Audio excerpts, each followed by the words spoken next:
హల్లెలూయా. మనం ఆరాధిస్తున్న దేవుడు ఆయన సజీవుడు. చెప్పడం సార్ ఆయన ఎవరు?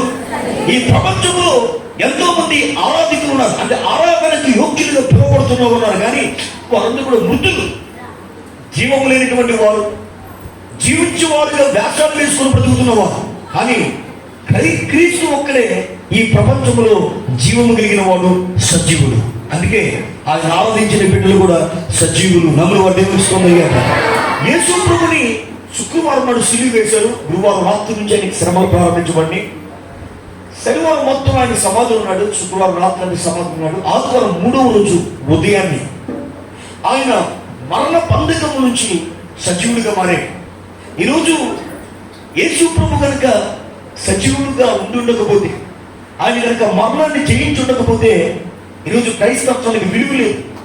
అసలు నా ఉద్దేశం ప్రకారం దేవుడు అన్నవాడు భూమి మీదకి వచ్చి మరణించి తిరిగి లేచి ఉండకపోతే ఈరోజు దేవుడు అనే కాన్సెప్ట్ నేను నమ్మకపోదు, పరలోకం ఉంది అనే విషయం నేను నమ్మకపోదు.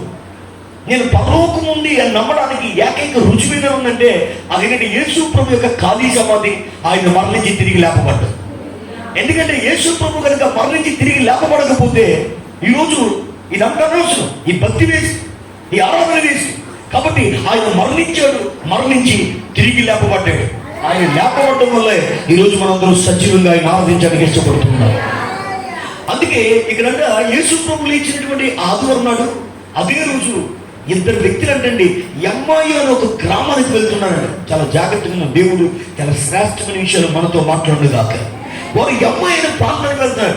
యెరూషలేము నుంచి అంటే ఆమడ దూరం అని రాయబడింది. అక్కడ ఇంగ్లీష్ పేపర్లో ఏమిటంటే 7 మైల్స్ అని ఉంటుంది. 7 మైల్స్ అంటే దాదాపుగా 9 కిలోమీటర్లు దగ్గర దగ్గర 9 కిలోమీటర్లు దూరం అంట వీళ్ళు నడవాలనుకున్నారు. దేవర్ వాకింగ్ నడుస్తున్నారు. 7 కిలోమీటర్లు 9 కిలోమీటర్ల దగ్గర దగ్గర 7 మైళ్ళ దూరం నడుస్తూ వెళ్తుండగలంట యేసు ప్రభువుని పునరుద్ధరణ అయ్యాడు. చాలా మందికి ప్రత్యక్షమవుతున్నాడు. కానీ ఆయన మనసులో ఒక ఆలోచించింది, నేను ఈ ఇద్దరు వ్యక్తికి ప్రత్యక్షం అవ్వాలనుకున్నాడు. ఆయన వీరిద్దరికి నేను కనపడాలనుకున్నాడు, వాళ్ళిద్దరికి నా రూపాన్ని చూపించాలనుకున్నాడు. అనుకుని ఈ మార్గం కూడా అమ్మాయి ప్రాంతానికి వెళ్ళిపోతున్నటువంటి వారిద్దరి దగ్గరికంట దేవుడు దిగి వచ్చాడు. హల్లెలూయా. నిరాశలో ఉన్న వారి జీవితాల్లో, అంధకారంగా ఉన్నటువంటి వారి జీవితాల్లో ఒక రోడ్డు పైన ప్రయాణం చేసుకుంటూ ఆ అరణ్యంలో ఎలాంటి ప్రాంతంలో ఉండే ఆ ప్రాంతంలో వెళ్ళిపోతూ ఉండగా ఒకరితో ఒకరు మాట్లాడుకుని డిస్కస్ చేసుకుని కన్ఫ్యూజన్ ఉన్నారు. ఏం జరుగుతుందో తెలియని, తోచలేని పరిస్థితిలో ఉండగంట యేసు వారి దగ్గరికి వచ్చిందంట. ఈరోజు పునరుత్థాన శక్తివంతుడైన దేవుడు, సిలువలో వేలాడదీయబడుతున్న దేవుడు, సమాధి చేయబడిన దేవుడు, ఆయన లేడమేక అనుకున్న ప్రతి ఒక్కరితో ముచ్చటించడానికి ఆయన నీ దగ్గరికి దిగి వచ్చింది కాక. అప్పుడు ఆయన నా దగ్గరికి రాబోతున్నాడని చెప్పండి ఒకసారి. ఆయన మన దగ్గరికి వచ్చును గాక, ఆయన మనతో మాట్లాడు గాక, మన గదిలో ఆయన దిగును గాక. ఒకసారి యేసు ప్రభు మరణించిన తర్వాత ఇక ఏంటంటాడు, యేసు ప్రభు ఇక లేడు, చేపల పట్టణకి వెళ్ళిపోతాను నేను, అయిపోయింది అంతా అయిపోయింది, ఇంకేముంది అంటే. పేతురుతో పాటు చాలా మంది అంటారు 7 ఉంటారు, మొత్తం 6. పేతురుతో 7. నేను కూడా వచ్చేస్తాను ఇంక చేపలు పడ్డాను. కానీ వీరందరూ చేపలు పట్టడానికి వెళ్ళిపోతారు. చేపలు పడుతూ ఉంటారు, వారు రాత్రంతా కష్టపడతారు, ఏది దొరకదు. అయితే ఉదయం అవుతున్నప్పుడు ఆ గలిలయ సముద్ర తీరం దగ్గర, ఆ తిబెరియా సముద్ర తీరం దగ్గర అక్కడికి వెళ్ళినప్పుడు ఆ రోమల లేచినవ్వండి. ఆ సముద్ర తీరం, ఆ సముద్ర తీరం దగ్గరికి ఎప్పుడైతే ఒక వ్యక్తి కనబడుతున్నాడో ఆ వ్యక్తి లోన బోట్లో ఉన్న వారితో మాట్లాడుతున్నాడు అన్నమాట. మీరు వేస్తున్నటువంటి ఆ వలం కుడివే వేగలరా అనే శబ్దం వినబడగానే వీళ్ళు ఇప్పుడు పేతురు వీళ్ళందరూ కూడా ఏం చేసేది తెలుసండి, అంటే రాత్రి కసరం పడ్డ no problem, we will do it అని ఈ పేతురు వల తీసి కుడివైపు వేయగానే విస్తారమైన 153 పెద్ద చేపలు వచ్చినాయి. పేతురు అది చూసినప్పుడు యోహాను అన్నాడు పక్క నుంచి, రే ఆయన ఎవరో కాదురా, ప్రభు యేసుక్రీస్తు. అలాంటి వాక్కు, అలాంటి శక్తి ఆయనకి తప్ప ఈ ప్రపంచంలో ఎవరికి లేదు. మనం ఆయన జీవిత చరిత్ర అయిపోయింది అనుకున్నాం, సిలువ ఆయన్ని బంధించిందేమనుకున్నాం, సమాధి చేసిందేమనుకున్నాం. కానీ మరణ బంధకములు తొలగించుకొని ఆయన మరలా మన హృదయాలకు వచ్చాడు. హల్లెలూయా. మరలా మన జీవితాల్లోకి వచ్చాడు ఆయన. ఏ శబ్దం గొప్పవాడు తెలిసింది, ఆయన దగ్గరికి పేతురు పరిగెత్తుకుంటూ వస్తాడు, ఈదుకుంటూ వచ్చి ఆయన పాదాలు అయిపోయింది, అయ్యా నన్ను క్షమించాయంటే. అప్పుడు యేసు అంటాడు, రండి అని నిప్పుల మీద కాల్స్తున్నటువంటి చేపలను వారికి అందిస్తాడు. సముద్రం రాత్రంతా కష్టపడ్డారు, వారు చేపలు దొరకలేదు. కానీ యేసు ప్రభు వారు రాగానే అలిసిపోయి ఉన్నారని నిప్పుల మీద కాలుస్తున్న చేపలు వారికి తినిపిస్తాడు ఆయన. ఎంత గొప్ప దేవుడు ఆయన.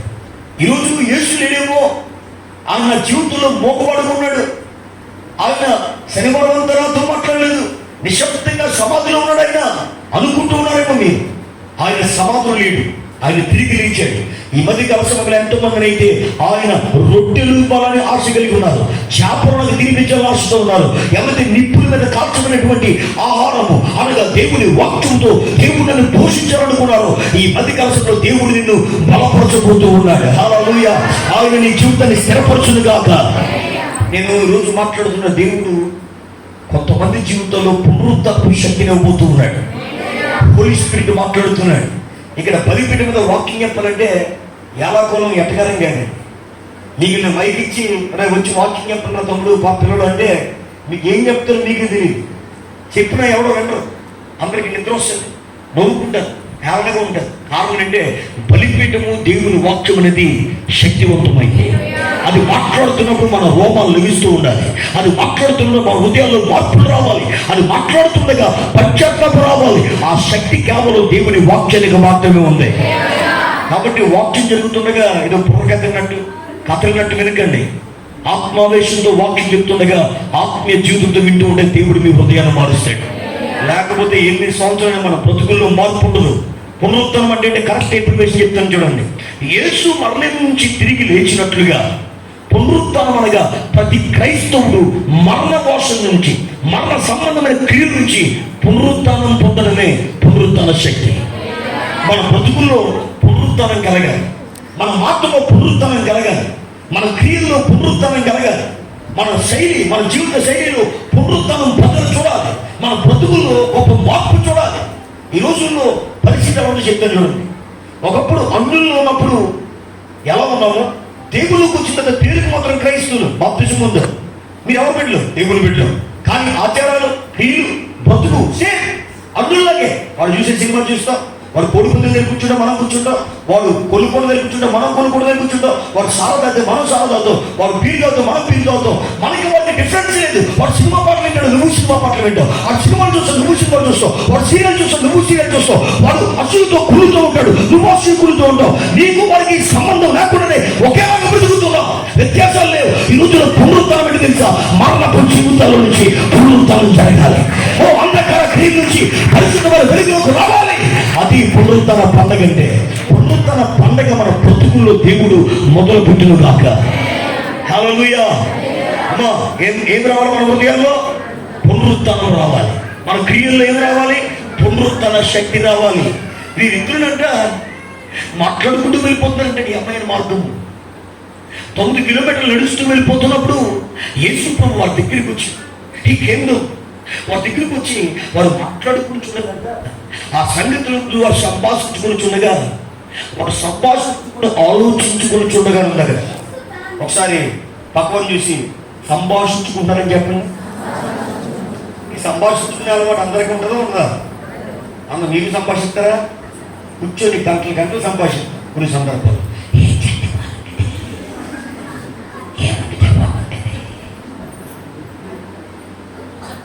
ఏమ్మా ఒకసారి పక్కన సంభాషణ దేవుని కొరకు సంభాషించమని చెప్పండి. ఒకడు వెళ్ళి స్టేజ్ అన్నవాడు ప్రధాన శాస్త్రి దగ్గరికి వెళ్ళి సంభాషిస్తున్నాడు. ఏమని? వేసుకుని అది బేరమాడి సంభాషించాడు. పెళ్లి దొరికాడు మాకు అనుకున్నాడు. అది తీసుకెళ్ళాడు. 30 వెండినాలు ఇచ్చాడు. వాడు సంతోషం 30 వెండినాలు సంచులు వేసుకుని వెళ్ళిపోయి చూసుకో 30 వెండినాలు సంపాదించాడు. యేసు నమ్మేశాడని చెప్పాడు. కానీ యేసు నమ్మి జస్ట్ ఈవెన్ 24 అవర్స్ అనుకునే చచ్చిపోయాడు. 24 అవర్స్ కూడా అవ్వలేదు. గురువారం నాడు యేసు నమ్మాడు. ఆ రోజు మధ్యాహ్నం సాయంకాలం ఆయన నమ్మేసి వచ్చాడు. మధ్యాహ్నం సాయంకాలం పడితే ఆల్మోస్ట్ ఈవినింగ్. ఎందుకంటే యేసు ఆ మేడగదిలో గొప్ప మేడగదిలో విందు చేసి పస్కా బలి అర్పించి ఒలివ కొండకు వెళ్ళారంటే వీడు అప్పుడే రొట్టె తీసుకుని సాధారణ వాళ్ళు ప్రవేశించడం ఉంటుంది. వాడు వెళ్ళిపోయాడు. ప్రధానంగా వెళ్ళాడు. రాబోయే తెచ్చి పెడతానని చెప్పారు. కాబట్టి ఇతను జస్ట్ యేసు ప్రభుని అమ్మి అతన్ని పట్టించిన 24 గంటలు కూడా లేదు. బైబిల్ ఏమిటంటే యేసు తీర్పు జరుగుతున్నప్పుడంట ఇక్కడ చూస్తాడంట. అతని దెబ్బలు, అతని పరిస్థితి చూసి వెంటనే వెళ్ళిపోయి చెట్టుకు వేసుకొని చనిపోతున్నాడు. ఆ వృద్ధాడు కూడా తెగిపోతే కింద పడిపోతాం, ఒడుగు బద్దలు అయిపోతుంది, పొట్ట పగిలిపోయి పేగులు చచ్చిపోతాడు. ఇస్రాయేలు యోధ అంత భయంకరమైన మరణం ఎందుకు వచ్చిందంటే అతను పరిశుద్ధుని నమ్మివేశాడు, సంభాషణ చేశాడు.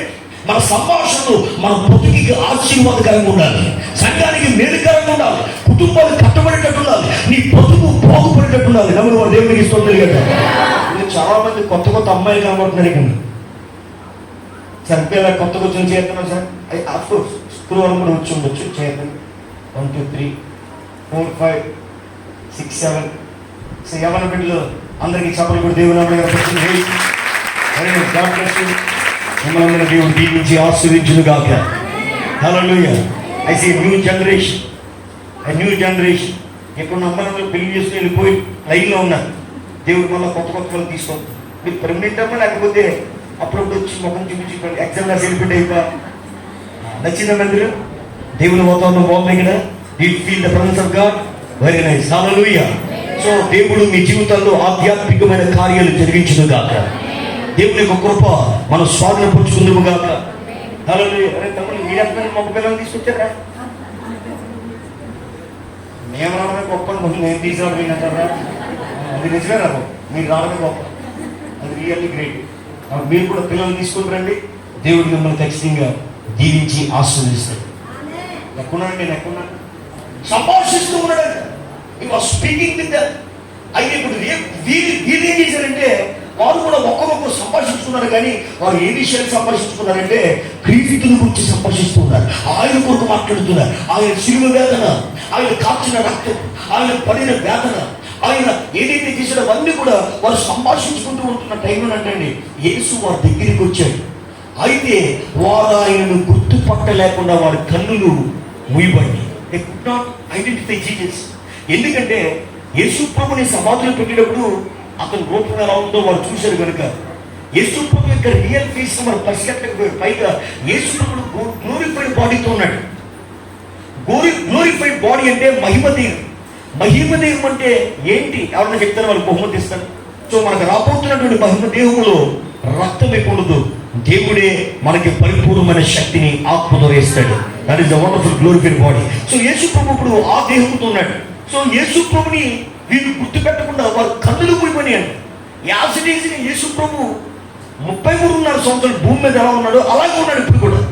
మరణించి తిరిగి లేచిన కూడా అదే రూపం. శరీరం మారలేదు, శరీరం అలాగే కనబడుతుంది. కానీ వారి కన్నులు యేసును గుర్తెరగకుండా ఉన్నాయి. యేసు ప్రభు కోసం చెప్తారంటే ఆయన దేవుడి దృష్టిలో, ప్రజలందరి దృష్టిలో, క్రియలలో ఈ 3 ప్రతి వ్యక్తి చెప్తున్నాడు. పునరుద్ధరణ శక్తి కోసం చెప్తున్నాడు కదండి. దేవుని దృష్టిలో చెప్పండి సార్, ఎవరి దృష్టిలో? కొంతమంది దేవుని దృష్టిలో మంచిగా ఉంటే చాలా, నాకు తెలిసిన దేవుడు మార్పులు వేస్తాడండి. దేవుని దృష్టిలో మార్పులు వేస్తాడు. కనిపించే మనుషుల దృష్టిలో ఎలా ఉన్నాం అది చాలా ప్రాముఖ్యం. దేవుని దృష్టికి, మనుషుల దృష్టికి, నీ ఇరుగు పొరుగు వారు, నీ భర్త, నీ తల్లి, నీ కుటుంబీకులు, నీ రక్త సంబంధులు, నీ తోడుకుంటున్న వారు, నీతో ఉన్నటువంటి వ్యక్తులు, నీ పక్కన కూర్చున్న వారు, నీతో మాట్లాడుతున్న వ్యక్తులు, నీ పక్కన సహవాసం చేస్తున్న వ్యక్తులు, నీ ఇరుగు పొరుగు వారు, ప్రజల దృష్టిలో ఆయన అంటే దేవుని దృష్టిలో 100 మార్కులు సంపాదించాడు, ప్రజల దృష్టిలో 100 మార్కులు సంపాదించాడు. తర్వాత క్రియలలో ఓ మై గాడ్, కొంతమంది చెప్పమంటే ఉతికాలే వేస్తారు. కానీ క్రియలు మాట్లాడుకోవడం మాట్లాడతారు. కొంతమంది ఎంతో ప్రేమ చూపించాలని మాట్లాడతారు. కూర్చున్న వాళ్ళు కూడా మీరు చాలా మంది. కానీ క్రియలు సొంత కోడలు, అత్తగారికి భోజనం పెట్టడం ఉంటారు. నాకు తెలుసు, కోడలు అన్నీ ఉంటాయి. ఒక్క పూట భోజనం పెట్టలేరు కానీ ఓళ్ళు విషయాలు మాట్లాడతారు. కొంతమంది ఇక్కడ ఉంటారు, కొంతమంది మామని చూడలేదు, వాళ్ళు పోలు విషయాలు మాట్లాడతారు, ప్రేమ కోసం మాట్లాడతారు. కొంతమంది సహోదరుని కొట్టేశాక గొప్ప దూపిడి చేస్తారు, కానీ ప్రేమ కోసం మాట్లాడతారు. ఈ రోజుల్లో సంఘాల్లో ప్రేమ లేదు, ఐక్యత లేదు, క్రియలు లేవు, భక్తి లేదు, కానీ ప్రగల్భాలు ఉన్నాయి. ఈరోజు దేవుడు మాట్లాడాడు. యేసు ప్రభు కోసం వారికి చెప్తున్నారు ఆయన దేవుని దృష్టిలో, మనుషుల దృష్టిలో, క్రియల్లో శక్తిమంతుడు. హల్లెలూయా.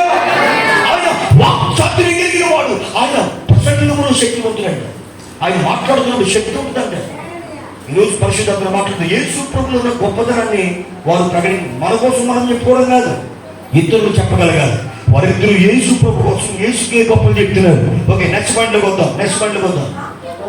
వాక్యములోను శక్తి గల ప్రవక్త అయ్యుండెను. మన ప్రధాన యాజకులను అధికారులను ఆయనను ఎలాగో మరణ శిక్ష అప్పగించి సిలువ వేయించునో నీకు తెలియదా? అయ్యా, ఇలాంటి గొప్ప శక్తి ఉంటుంది, నేనే అతను ఏదో అనుకున్నావు. అలాంటి వ్యక్తిని మన ప్రధాన యాజకులు, శాస్త్రులు అందరూ అతను పట్టుకొని మరణానికి అప్పగించారు, సిలువ చెప్పించారు ఆయన్ని అని వీరండి బాధని చెప్పుకున్నారు యేసు ప్రభుతో. 21వ వచనం, ఇశ్రాయేలు విమోచింపబోడు, ఈయన నిన్నేమో నిరీక్షించి ఉంటుంది. అయ్యా, ఈయన మమ్మల్ని విమోచిస్తాడు, ఈయన రక్షకుడు, ఈయన మెస్సియా అని నమ్మం. మేము అతని పైన నిరీక్షణ పెట్టుకున్నాం, కానీ చచ్చిపోయాడు. అంటే వీళ్ళు చెప్తున్న మాట ఏంటంటే, ఇతను ఏదో ఉద్ధరిస్తాడు అనుకున్నాం, కానీ ఇతను చచ్చిపోయాడు లేడు. వాళ్ళు బాధను చెప్పుకుంటున్నారు. Okay, next point. ఇదిగో ఈ సంగతులు జరిగిన నేటికి 3 దినాలు మా నిరీక్షణ కోల్పోయారు. అందరూ చెప్తున్నారు, ఏం కోల్పోయారంటే వీళ్ళు? విమోచించేవాడు ఇతనే అనుకున్నాం, రక్షించేవాడు ఇతనే అనుకున్నాం, సహాయం చేయవాడు ఇతనే. చాలా మంది కూర్చున్న వాళ్ళు దేవుడి పని చాలా భారం వేసుకుంటారు. నా కుటుంబాన్ని కడతాడేమో, నా జీవితాన్ని కడతాడేమో, నా పరిస్థితులు కడతాడేమో. కానీ చాలా మంది జీవితంలో దేవుడు నిశ్శబ్దం ఉంటాడు. కొన్ని సందర్భాలు ఆయన జవాబు, ఆయన మామూలుగా ఉంటాడు. ఆయన మనం ఎలా ఏ కోణంలో చూసామో ఆ కోణంలో పురుషాలని మనం కార్యాలు చేయకపోవచ్చు. అయితే ఈ వ్యక్తి కూడా దాన్ని లేడు. మేము అతను నిరీక్షించాం, విమోచకుడు అనుకున్నాం, కానీ విమోచన లేదు.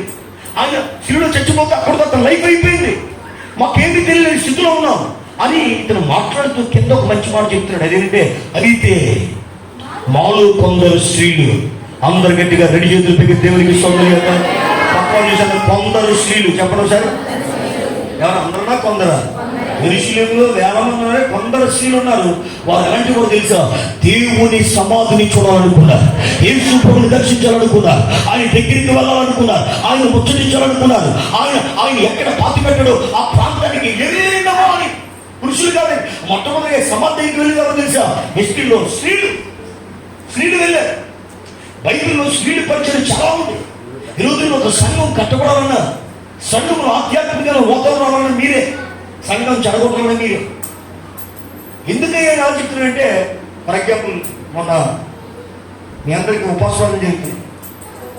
నేను అప్పుడే బండిపైన అలా వెళ్తూ ఉంటే ఒక సహోదరు చెప్తున్నాడు, బయట అందరూ చూసి అంత గొడవ పెట్టుకున్నాడు. అది సంఘమా లేకపోతే అది పార్లమెంట్, లేకపోతే అన్ని జనులు అల్లరి చేసే ప్రాంతం. అది ఒక్కరికి మారు మనిషి లేదండి మీకు స్త్రీకి. సంఘాల్లో గొడవ పెట్టుకోవడమే, తిట్టుకోవడమే, బూతులాడమే, ఇంకేమో తగ్గించుకునే స్థితి మనకి. కాబట్టి మార్పుని జరగాలంటే దేవుని సన్నిధిలో ఉన్న మనం, ఒక వ్యక్తి ఏదైనా సరే నిశ్శబ్దంగా ఉండగలగాలి, మన క్రియల్లో క్రీస్తుని చూపించగలగాలి. అన్ని జనులు చూడు ఎలా అలా చేస్తారో దేవుని యొక్క వాక్యంలో. ఈ రోజు నేను చెప్తున్నాను, మరి ఎన్నడూ కూడా ఇటువంటి గొడవలు కలగనండి. ఒక వ్యక్తికి పచ్చడి ఎక్కువ కావాలేమండి, ఒక వ్యక్తికి ఇడ్లీ ఒకటి ఎక్స్ట్రా కావాలేమండి, ఒక పొట్ల ఎక్స్ట్రా ఇచ్చి ఒక వ్యక్తికి ఆమె కావాలి తీర్చేదంటే గొడవలు పెట్టుకో. అలాగే దానికోసం అందరూ గొడవల్లో దిగదు. పరిశుద్ధాత్మను మాట్లాడుతున్నాను, ఎందుకు ఈ విషయం చెప్పాలని నేను ప్రేరేపించబడుతున్నాను. కారణం అంటే ఈరోజు సంఘాలు దేవుని యొక్క నామం మన వల్ల అవమానపరచబడకూడదు అన్నమాట. అనేక మంది అనుజులు చూసేంత కేకలు మన సంఘం నుంచి స్థుతులు రావాలి, ఏర్పు రావాలి, రోగులు రావాలి, భక్తత ఉండి అలా వెళ్ళిపోతున్నాడు. నా కోసం నడుస్తున్నాడు వీళ్ళు అనుకోవాలి, కానీ కొట్టుకొని చెప్తారు అనుకో. మన జీవితంలో మార్పు దేవుడు అనుగ్రహించును గాక. ఈ స్త్రీలంటే సమాధి ఎత్తుకు వెళ్ళిన స్త్రీలు, క్రీస్తుని చూడాలని వెళ్ళిన స్త్రీలు, భక్తి చేయాలని వెళ్ళిన స్త్రీలు, దేవుని వెతుకుతున్నటువంటి స్త్రీలు, ఆయన పూర్వతరం శక్తిని వెతుకుతున్న వారు అందరూనేమో చచ్చిపోయాడురా, మా నిరీక్షణ స్థలం అతనే అనుకున్నాం, కనబట్టలేదు అనుకుని ఇంట్లో కూర్చుంటే పేదలు పోపట్టుకుని వెళ్ళిపోతే, కొంతమంది మేనేజర్లు బంధించబడి ఉంటే, ఈ స్త్రీలైతే సమాధి వద్దకు పరిగెడుతూ ఉన్నారు, సమాధి వద్దకు వెళుతూ ఉన్నారు. దేవుని ప్రేమించే కృప ఈ రోజు ప్రతి స్త్రీకి దేవుడు అనుగ్రహించును గాక, ప్రతి పురుషుడికి దేవుడు అనుగ్రహించును గాక. క్రియలలో దేవుని భక్తి చేసేవారు దేవుడు లేపును గాక. అయితే మాలో కొందరు స్త్రీలు తెల్లవారగానే సమాధి వద్దకు వెళ్ళి ఆయన దేవుడు కానక వచ్చి, కొందరు దేవతలు తమకు కనబడి ఆయన ప్రతికూలని చెప్పానని మాతో చెప్పుట మేమేంటి. ఈ శ్రీలంకని కొంతమంది వచ్చారే, నేను దేవతలు చూసి చేసుకున్న వెళ్ళాడు, ఆయన సచివుడు కొన్నాడు, ఆయన లేచిపోయాడు, సమాధి ఖాళీగా ఉంది అని చెప్పారు. వీళ్ళు ఆశ్చర్యపోతున్నారు, అంటే స్త్రీలకు దేవుడు ప్రత్యక్షమయ్యాడు. అప్పుడు 25వ వచనంలో, అందుకు ఆయన అవివేకులారా ప్రవక్తలు చెప్పిన మాటలన్నీ నమ్మని మందమతులారా. ఒక ఒకసారి పక్కవాళ్ళు చూసి ఎక్కండి మాటతో మందమతి పక్కన ఏమన్నా మగవాడిని ఏమన్నా బుర్రలో మందం కలిగిన వాడనాలా, అర్థం చేసుకున్న వాడనాలండి, బుర్రకి ఎక్కని వాడనాలా. ఎంతమందికి ఇస్తుందండి వాక్యం? వారు దేవుడు అన్నాడు మందమ యేసు పునరుత్థానం పొందడం మొట్టమొదటి తిట్టిదేమనుకున్నాను.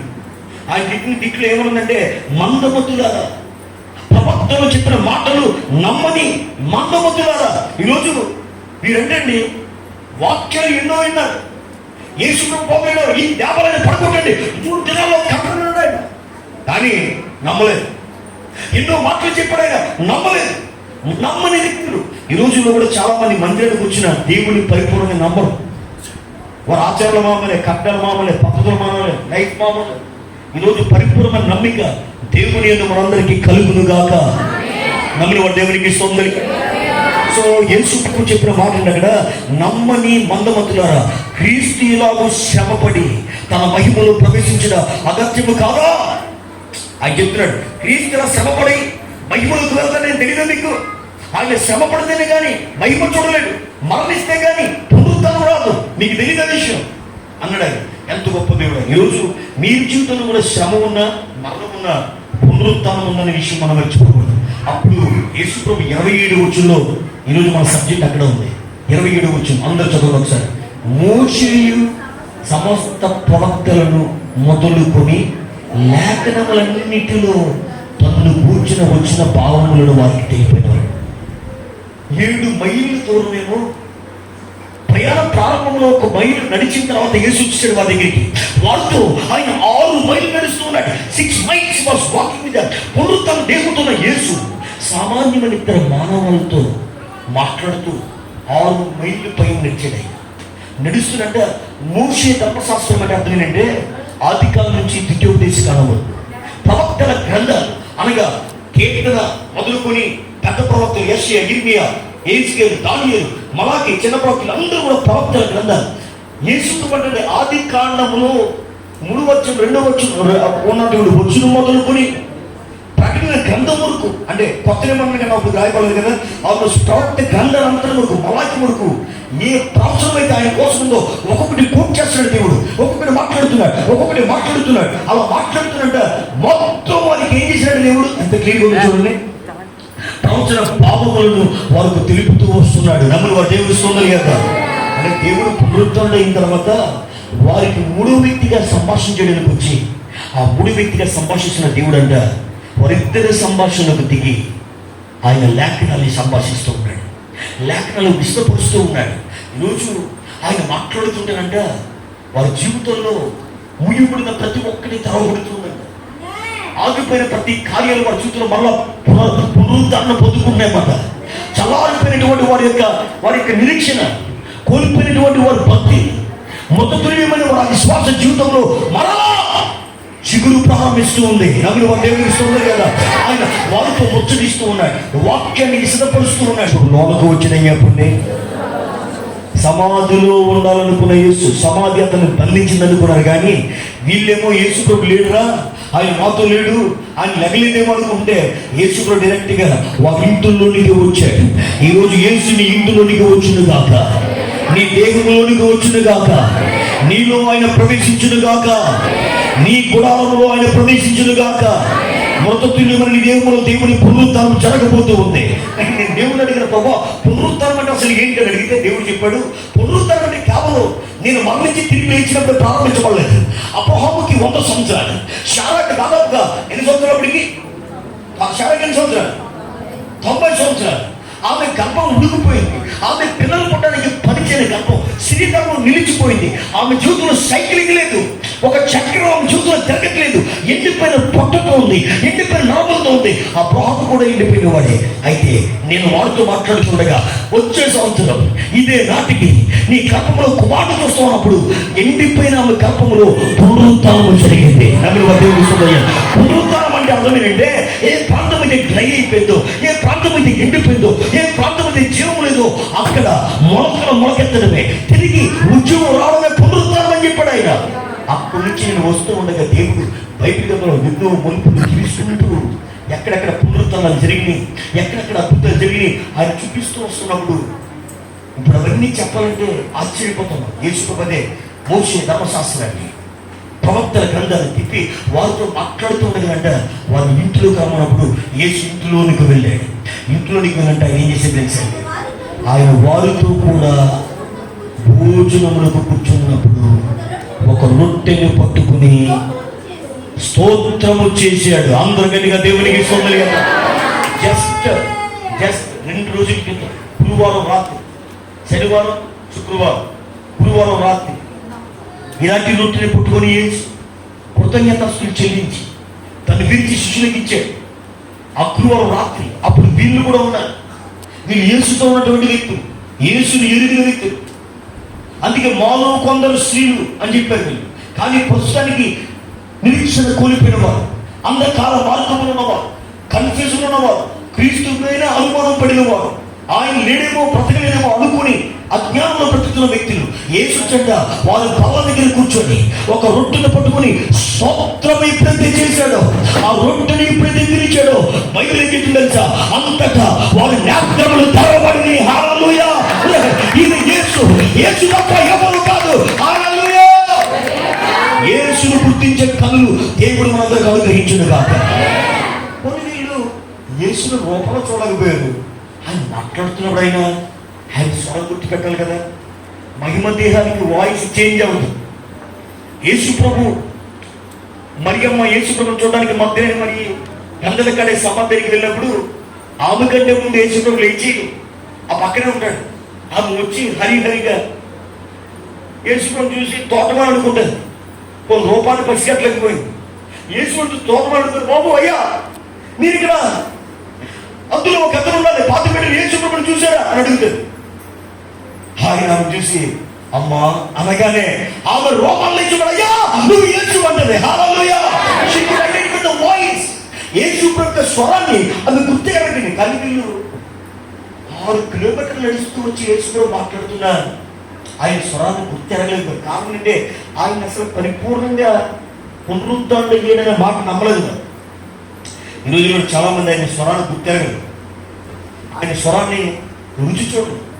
They cannot identify details. అయితే ఆయన రొట్టె పట్టుకుని ఎవ్వరు కూడా రొట్టె పట్టుకుని విరిచి ఇది నా శరీరం మీ కొరకు విరగొట్టబడిందని చెప్పలేదు.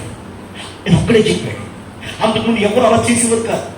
ఏ సేవకుడు కూడా, ఏ ప్రవక్త కానీ రొట్టె పట్టుకుని విరిచి ఇది తినని, ఇది నా శరీరం అని చెప్పలేదు. కాబట్టి ఎప్పుడైతే యేసు రొట్టెని చేత పట్టుకుని దాన్ని విరిచాడో, విరిచాడు, వెంటనే వారికి అర్థమైపోయింది నా యేసయ్య తిరిగి మరలా ఒకప్పుడు ఎలాగైతే మా మధ్య ఉన్నాడు తిరిగి అలాగే ఉంటూ ఉన్నాడు. హల్లెలూయా.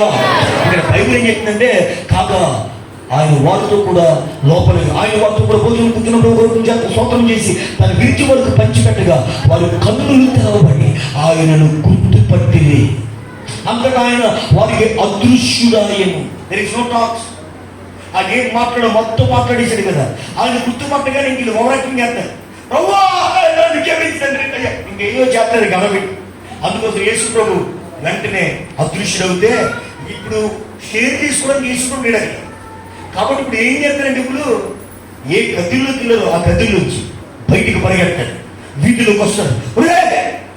యేసు ప్రభు మాతో నడిచాడు. ఆయన మాతో మాట్లాడుతూ వచ్చాడు. ఎవరైనా మాతో కూడా వెళ్ళిపోతుంటే ఆయన మాతో ముచ్చటించాడు. చూడండి వారు మాట్లాడుతున్న మాటలు కూడా చూడండి ఒకసారి. వారు మాట్లాడుతున్న మాటలు 30 వచ్చిన ఆయన వారితో కూడా భోజనం చేయటకు 31 వచ్చిన వారి కన్నులు తెరవబడి ఆయన గుర్తుగా అంతటా ఆయన వారు అదృశ్యుడైన. అప్పుడు వారు ఆయన త్రోవలో మనతో మాట్లాడుచు లేఖనములను మనకు బోధపడుచున్నప్పుడు మన హృదయములు మనలో మండుచుడలేదా అని ఒకరితో ఒకరు చెప్పుకునేది. అందులో దేవునికి స్తోత్రం చేద్దాం. ఆ గడియలోనే వారు లేచి, అందరూ చెప్పండి, ఆ గడియలోనే వారు లేచి చెప్పాలి. ద మూమెంట్ యేసు ఎందుకు వచ్చారు, ఎందుకు వెళ్ళిపోతున్నారు వాళ్ళు, ఎందుకు వచ్చారు, ఎందుకు వెళ్ళిపోతున్నారు అంటే వాళ్ళు ఎందుకో వచ్చారు. ఏడు ప్రయాణం చేసి పడుకుందామని వచ్చారు, అలసటతో వచ్చారు, నిరీక్ష లేకుండా వచ్చారు. యేసు లేని మా జీవితం అనుకున్నారు. అలాంటి టైంలో యేసు వారిని బలపరిచి మాట్లాడి పునరుద్ధరణని దేవుడు వారికి ప్రత్యక్షపరచగానే ఆయన అదృశ్యుడవగానే వారు లేచి ఏం చేస్తున్నారు బైబిల్లో మార్చదండి. అప్పుడు వారు లేచి యెరూషలేమునకు తిరిగి వెళ్ళగా అందరూ చెప్పలు కూడా దేవుడు ఎవరు కనపడతారు. Jerusalem. Hallelujah. They went to Jerusalem. అప్పుడు వారు యెరూషలేముకు తిరిగి వెళ్ళి వారితో కూడా శిష్యులందరితో కూడి వచ్చి ప్రభు నిజముగా లేచి సీమోను కనబడని చెప్పుకొనిచుండ్రి. వారిని విని త్రోవలో జరిగిన సంగతులు, ఆయన రొట్టె విరిచడం వల్ల తాము ఎలాగూ తెలియబడను అది తెలియజేసింది. త్రోవలో జరిగిన సంఘటనలన్నీ ఆ యొక్క సంభాషణ తెలియజేస్తూ ఉన్నారు. ఈరోజు పునరుద్ధరణ శక్తి మనందరిలో ప్రవేశించిన గాక. అపోస్తలుల గారు 4:33 బుక్ ఆఫ్ యాక్ట్స్ చాప్టర్ 4:33 తొందరగా చదవండి ఒకసారి. అపోస్తలుల గారు ఇదియుగాక అపోస్తలులు బహు బలముగా ప్రభువైన యేసు పునరుత్థానమును గూర్చి సాక్ష్యమిచ్చిరి. అందరూ చెప్పండి, ఇదియుగాక. అపోస్తలులు బహుబలముగా. అందరూ చెప్పాలి, ఎలాగంట చెప్పాలి, ఎలాగా? బహుబలముగా ఏం చేశారంట? ప్రభువైన యేసు పునరుత్థానమును గూర్చి. అందరూ చెప్పాలి, మీరు అందరూ చేయవలసిన పని ఏంటి? ఇప్పటికీ యేసుక్రీస్తు రాజ్యం కట్టబడుతుందంటే అపోస్తలులంట బహు బలముగా యేసును కూర్చున్న పునరుత్థానాన్ని ఏం చేశారంట? వాళ్ళు సాక్ష్యం ఇస్తూ వచ్చారు. మరి ఎంతమంది యేసులో పునరుత్థానాన్ని ప్రకటిస్తున్నారు? ఇక్కడ ఎంతమంది సాక్ష్యం ఇస్తున్నారు? అయ్యా, నేను ఆరాధిస్తే యేసు సమాధిలో లేడు అని ఎంతమంది చెబుతూ ఉన్నారు? ఈరోజు దేవుడు నీ సాక్షిని, నీ యొక్క వాక్యాన్ని, నీ సాక్ష్య బ్రతుకును, నువ్వు మాట్లాడుతున్న మాటలను విని అనేకులు నీకు ఆకర్షించును గాక. ఫిలిప్పీయులకు రాసిన పత్రిక 3:10. ఫిలిప్పీయులకు రాసిన పత్రిక 3:10. What is resurrection? ఏ విధము చేతైనను మృతులలో నుండి నాకు పునరుత్థానము కలుగువలెనని. జాగ్రత్తగా వినాలే, అందరూ నాకు చూడండి. ఇదేంటిది? ఇదేంటి? యేసు సమాధికి అడ్డుగా పెట్టిన బంధ ఇది తొలగించబడింది. యేసు మృత్యుంజయుడే వచ్చాడు. ఇప్పుడు యేసు ప్రభు మృత్యుంజయుడు. ఇప్పుడు నా పని ఏంటి? ఇప్పుడు నేనేం చేయాలి? నా డిసైడ్ ఏంటి? ఇల్లు కట్టాలా? పెద్ద సంఘాన్ని కట్టాలా? కారు కొనాలి? మంచి జాబ్ సంపాదించాలి? మంచి డబ్బులు సంపాదించాలి? What is my Dzire now? నా డిజైర్ ఏంటి తెలుసా?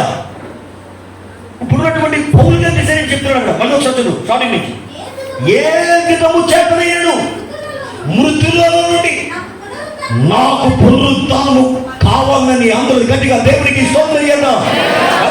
నా డిజైర్ ఏంటి తెలుసా? నా యేసయ్య పునరుత్థానం లేచాడు, మరణపు నుంచి బయటకు వచ్చాడు. ఇప్పుడు నా కోరుకునంటే ఏ విధము చేతైనా, ఏ విధము చేతనంటే పంది నందైనా నంది పంది అయినా అంటారు కదా. కూడా ఏ విధము చేతనంటే ఏది ఏం జరిగినా, నేను ఈ ప్రక్రియలో నా బలాన్ని కోల్పోయినా, నా ఆస్తిని కోల్పోయినా, నాకు ఎటువంటి హీనమైన స్థితి వచ్చినా, నాకు పేరు కోల్పోయినా, సరైన తిండి లేకపోయినా, సరైన వస్త్రం లేకపోయినా, వస్తువులు లేకపోయినా, నా డిసైడ్ అంటే ఏ విధము చేతైనను మృతుల నుండి పునరుత్థానము పొందవలెనని. మీ డిసైడ్ చెప్పండి. పక్క వాళ్ళు నీ డిసైడ్ చెప్పండి. ఈ 2021లో ఏం చేయాలనుకుంటున్నాను? గోల్ చెప్తాను. జాబ్ కొట్టాలనుకున్నాను, మంచి మార్కులతో పాస్ అవ్వాలనుకున్నాను, లేకపోతే వ్యాపారం చేయాలనుకున్నాను. అది ఒక ఎత్తు అయితే తమ్ముళ్ళు మీ డిసైడ్ ఏమి కూడా తెలుసా? ఏ విధము చేత నేను మృతుల నుండి నాకు పునరుత్థానము కలుగువలెనని. అది పౌలు డిసైడ్. అంటే ఒకప్పుడు నేను కూడా లెగాలి తండ్రి, పునరుత్థానం చూడాలి ప్రభు అంటాడు. పౌలు యొక్క డిసైడ్ చదివినప్పుడు నాకు అనిపించింది, ఇతను అంటే పునరుత్థానం ఎలాగైనా పొందాలని, ఆయన మరణంలో పాలుపొగొచ్చుకోవాలని సమస్తమునంట పెంటగించుకున్నట్టు నష్టపరుచుకున్నాడు. అంటే డిసైడ్ అంటే లోకంలోకి ఏది అవసరం లేదు బాబు, నాకు దేవుని యొక్క రాజ్యము, పరలోక రాజ్యం దొరికితే చాలు, నేను పునరుత్థానం పొందితే చాలు. ఎందుకంటే పౌలుకి పునరుత్థానం కోసం బాగా తెలుసు. ఒకసారి ఒక ఊరికి వెళ్ళి సువార్త పడిస్తే రాళ్ళతో కొట్టి చెప్పేస్తారు. ఒకడు వచ్చి అతను పట్టుకొని మాడి చూస్తాడు, చచ్చిపోయిరా అది ఊరు వెళ్ళిపోయి ఈడ్చి పాడేసి వెళ్ళిపోతాడు. చచ్చిపోయినటువంటి పౌలు వీధుల్లో చచ్చిపోతే అతను ఈడ్చుకుని వెళ్ళి ఊరు వెలుపల పాడేసి వెళ్ళిపోతారు. అంటే ఈడ్చేవాడు ఏడ్చబడి ఊరు వెలుపల పాడేసారంటే చచ్చిపోయాడు. ఈ టోటల్ డెడ్.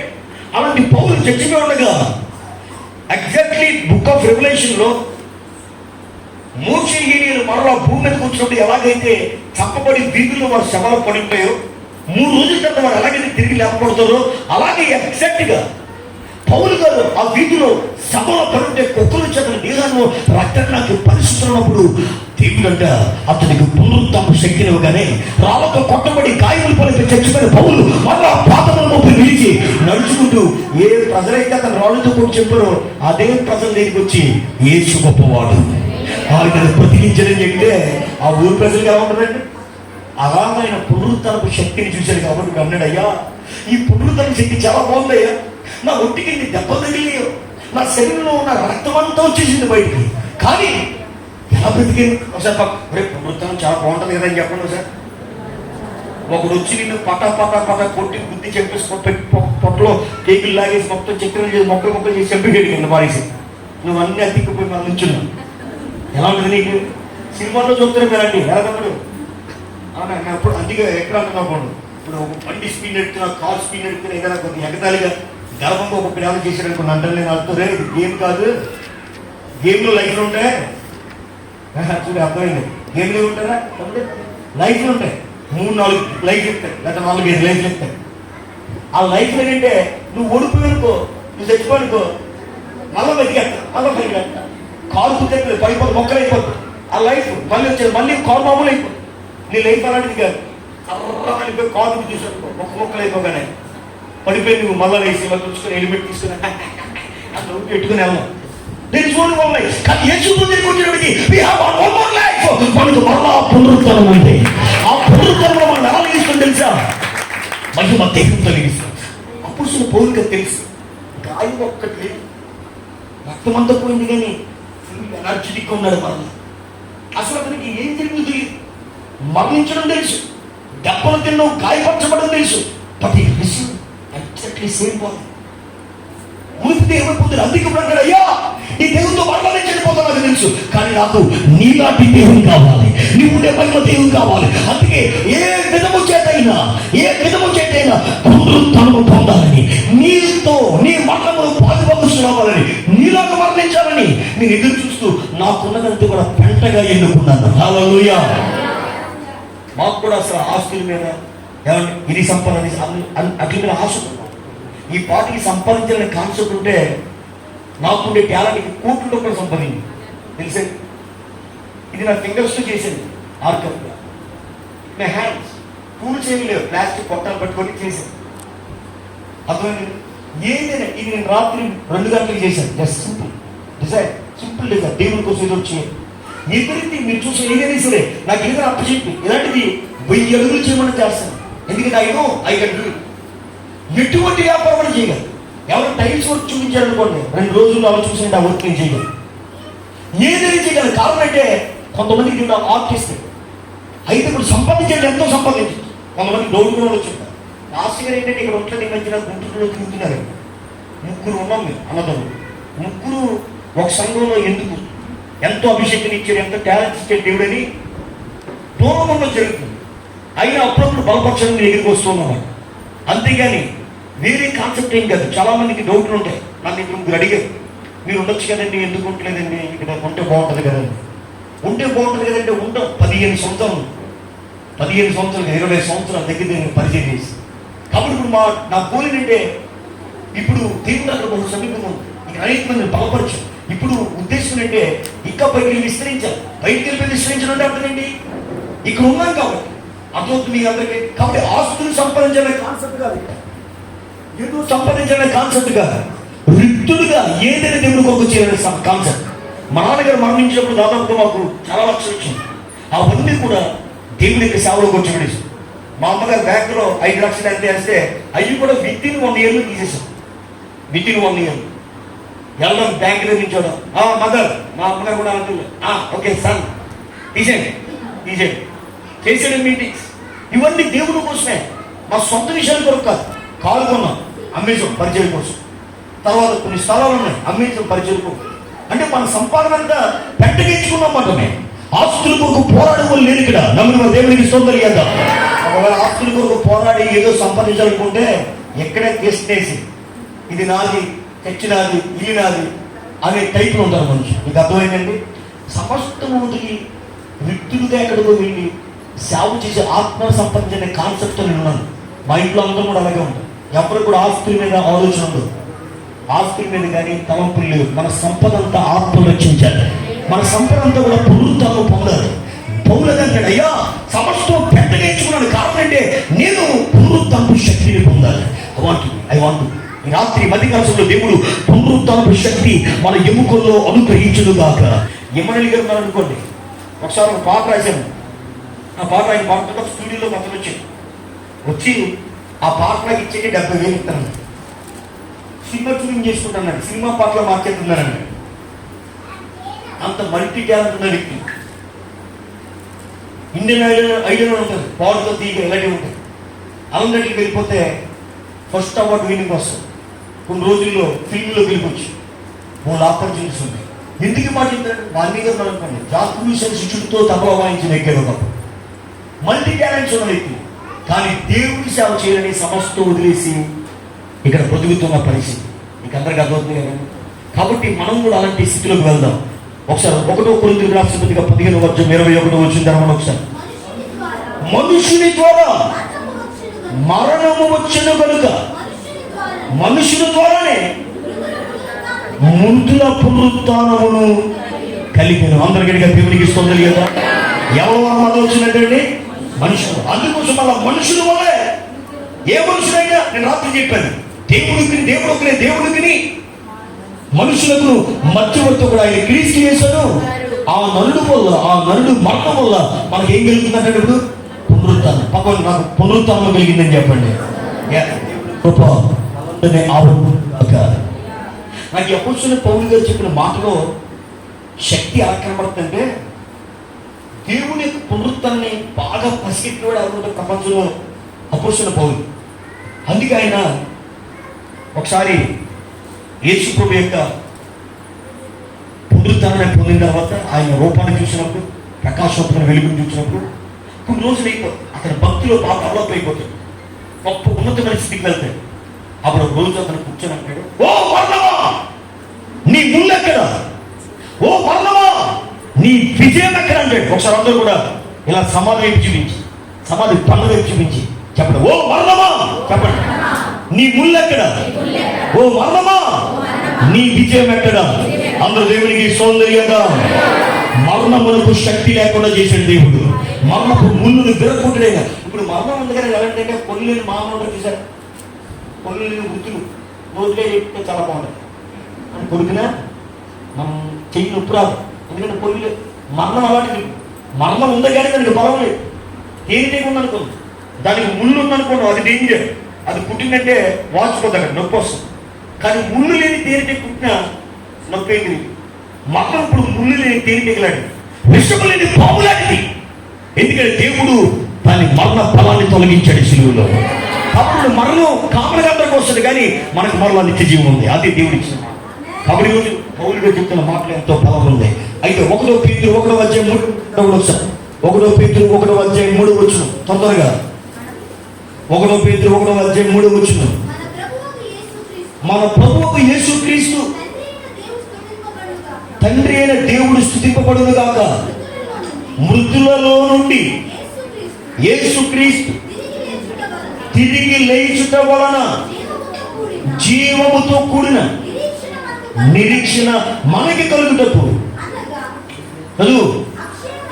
అక్షయమైనది, నిర్మలమైనది, వాడబారునది అయిన స్వాస్థ్యము మనకి కలుగునట్లు ఆయన తన విశేష కనికరము చొప్పున మనల్ని మళ్ళా జన్మింపజేశాడు. అందరూ దేవుడు. సో పునరుత్థానం అంటే ఏంటి రాశాడు అక్కడ. పునరుత్థానం అంటే ఆయన మరణించి తిరిగి లేచట తన విశేష కనికరము చొప్పున అతి శ్రేష్టమైన ఉన్నతమైనటువంటి నూతన జన్మనిచ్చినట్ట. మనం పునరుత్థానంలో మొదటి మెట్టినంటే మనము నూతనంగా జన్మించబడ్డాం. అందుకే చెప్పాడు, మరణపు జీవితం నుండి, మరణపు మోసం నుంచి మనం మరలా నూతనంగా జన్మించబడమే పునరుత్థానపు శక్తి. ఈరోజు నూతనంగా జన్మించబడే కృప దేవుడు మనందరికీ అనుగ్రహించును గాక. చెప్పండి, మరణం నుంచి జీవంలోకి దాటిమని చెప్పండి ఒకసారి. మన జీవితంలో పునరుత్థానం ఏంటి రాస్తున్నాడు అక్కడ. మన జీవితంలో పునరుత్థానం అంటే సహోదరుని ప్రేమించినప్పుడు అంట మనం మరణముల నుంచి జీవంలోకి దాటుతాం. ఎంత గొప్ప కాన్సెప్ట్ రాశాడండి అక్కడ. ఈరోజు ఒక ఇది చదువుతున్న చాలా ఆశ్చర్యం కలిగింది. ప్రేమ లేని వాడు మరణమందు నిలిచి ఉన్నాడు. అందరూ చెప్పండి, అక్కడ ఉన్న పాయింట్ ఏంటి? ప్రేమ లేని వాడు మరణమందు నిలిచి ఉన్నాడు. ఒకవేళ మనలో ప్రేమ లేదనుకో, క్రీస్తుని కూర్చున్న ప్రేమ, యేసుని ప్రేమించే మనస్తత్వం, సహోదరుని ప్రేమించే మనస్తత్వం, తల్లిదండ్రులు ప్రేమించే మనస్తత్వం, అత్త మామలు ప్రేమించే మనస్తత్వం, స్నేహితులు ప్రేమించే మనస్తత్వం, సంబంధులు ప్రేమించే మనస్తత్వం, తోటి విశ్వాసుని ప్రేమించే మనస్తత్వం మనకి లేకపోతే మనం ఎందులో ఉన్నాం అని చెప్పింది బైబిల్? మనం మరణమందు నిలిచి ఉన్నాం. పునరుత్థానం ఉందని చెప్పే మనం ప్రతి పునరుత్థానం ఆరాధించడానికి వస్తే మనం ఒకవేళ ప్రేమ కనుక లేని వరం అయితే మనం ఇంకా మరణంలోనే ఉన్నాం. మరణంలో ఉన్న ప్రతి వ్యక్తి ఈరోజు పునరుత్థానపు శక్తిని పొందుతారు కాక. హల్లెలూయా. ఎంతమంది హృదయాల్లో బ్రతుకు మారాలనుకున్నారు, జీవితం మారాలనుకున్నారు. దేవుని కృప మనందరూ ఆవరించును గాక. దేవుని శక్తి దేవుడు మనపై అనుగ్రహించును గాక. నేను చాలా సందర్భాలు అనుకుంటాను, కొన్ని సందర్భాలు దేవుడు మనం ఎందుకు కాపలా కాస్తాడని. Peter, do you love me, నేను ప్రేమిస్తున్నాను అంటాడు. అవును తండ్రి అంటాడు. కానీ పీటర్, నువ్వు ఎవరు వదిలేసినా నన్ను వదలని చెప్పావు, కానీ నీవు నన్ను అమ్మివైపోతున్నావు అంటాడు. పీటర్ అనేసుకొని చూసి, ప్రభు నేను ఎవడో వదిలిపెట్టినా నేను మాత్రం నేను వదిలిపెట్టినండి. ఆ టైంకి వేసుకుని కోడి 2 సార్లు పులుపు మునుపు నువ్వు 3 సార్లు నేను ఎవరో తెలియదని పొక్కుతూ ఉంటాడు. ఎవరో తెలియదని పొక్కడమే కాదు, ఆ అమ్మాయి మాట్లాడుతుంటే పీటర్ అంటాడు, యేసు ప్రభు నేను ఎరగను, నాకు తెలియదు అని శపించుకుంటాడు ఉండదు. అందుకే యేసు ప్రభు పునరుద్ధరణ అయిన తర్వాత పేతురు దగ్గరికి వచ్చి మాట్లాడుతూ అంటాడు, పీటర్ ఇప్పుడు నన్ను ప్రేమిస్తున్నావు అంటే సార్ పక్కన చెప్పండి, దేవుని ప్రేమిస్తున్నావు అని అడగండి సార్. అప్పుడు పేతురు అక్కడ, అయ్యా నేను ప్రేమిస్తున్నాను అంటే నవ్వుతూ. అప్పుడు దేవుడు మళ్ళీ అడుగుతాడు, పీటర్ నన్ను ప్రేమిస్తున్నావు అని 2సారి అడుగుతాడు. అప్పుడు పేతురు, అయ్యా నీకు తెలుసు కదా నేను ప్రేమిస్తున్నాను అంటే 3సారి మళ్ళీ అడుగుతాడు, పీటర్ నువ్వు నన్ను ప్రేమిస్తున్నావు. అప్పుడు యేసుని చూసి పేతురు, అయ్యా నీకు తెలుసు నేను నిజంగా ప్రేమిస్తున్నాను అంటే. ఆ రోజు నుంచి పేతురు మళ్ళా తలకిందులుగా సిలువైపడేంతవరకు దేవుడిని ప్రేమిస్తూనే ఉన్నాడు, దేవుని కొరకు బ్రతుకుతూనే ఉన్నాడు. అసలు ఆ పేతురు యేసుప్రభు తెలియదని పొంగినా దేవుడు ఎందుకంటే అంతలా ప్రేమించడని నేను ఆలోచన చేస్తూ ఉంటే అతను పశ్చాత్తాపడ్డాడు. అతను చేసిన కార్యాన్ని బట్టి దేవుడిని ఏడ్చాడు, ప్రభువా నేను పాపిని తండ్రి అన్నాడు. ఇస్కరియోతు యోధ పశ్చాత్తాపడలేకపోయాడు. అతను తన జీవితాన్ని ఒప్పుకోలేకపోయాడు, పాపిని ఒప్పుకోలేకపోయాడు, యేసు పాపం దగ్గర పడలేకపోయాడు, ఆయన రక్తం దగ్గరికి వచ్చి క్షమాపణ అడగలేకపోయాడు. అందుకే అతను మరణం ముంగిరి వేసింది.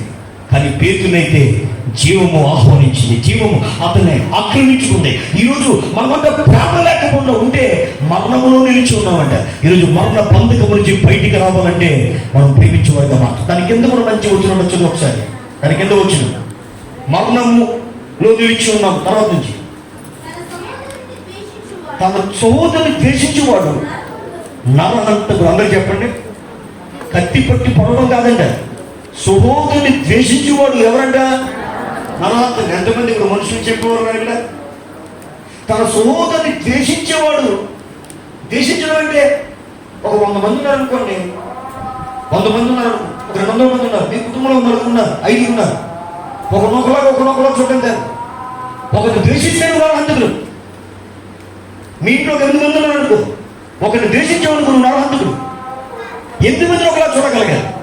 అది చెప్తున్నాడు, మన సహోదరుని ద్వేషించేవాడు నరహంతకుడు. ఈ నా మాటలు కాదు. ఒక్కొక్కరికి ఎలా ఉంటుందంటే, పాస్టర్ గట్టిగా ఎత్తున్నాడు అని ఉంటుంది. నేను గట్టిగా కొత్త కాదు, 20 సంవత్సరాలు వాక్యం చెప్తున్నాడు. కొంతమంది అంటే మీరు వాక్యం చెప్తున్నప్పుడు మా హృదయాలు మండుతేయండి అంట. మా బ్రతుకులు మార్పులు కొత్తగా చెప్పే బోధలు కానీ కొత్త విషయాలు తేకుండా మళ్ళీ పాస్టర్ గట్టిగా ఎత్తున్నాడు, నా కోసం చెప్పాడు, ఇలాంటివి తేకండి. బైబిల్లో ఉన్నా చెప్తున్నాడు. నేను నమ్ములు వాడు నేర్చుకుందో కదా, మార్పు కోరుతున్నాడు దేవుడు. ఈ యొక్క పునరుత్థానపు టైంలో పునరుత్థానాన్ని పొందాలని చూస్తున్నాడు ఆయన. సహోదరుని ద్వేషించేవాడు ఎవరంట? నరహంతకుడు. నెక్స్ట్ మాట ఒకసారి, ఏ నరహంతకుడైనడు నిత్య జీవం ఉండదని మీరు ఎరుగుదురు కదా. నిత్య జీవం అంటే పునరుత్థానం. పునరుత్థానం పొందితే నిత్య జీవులకు వెళ్తాం. అందుకని చెప్పినాడు, ఏ సహోదరుడు ప్రేమించిన వాడు నరహంతకుడు ఎక్కడికి వెళ్ళండా?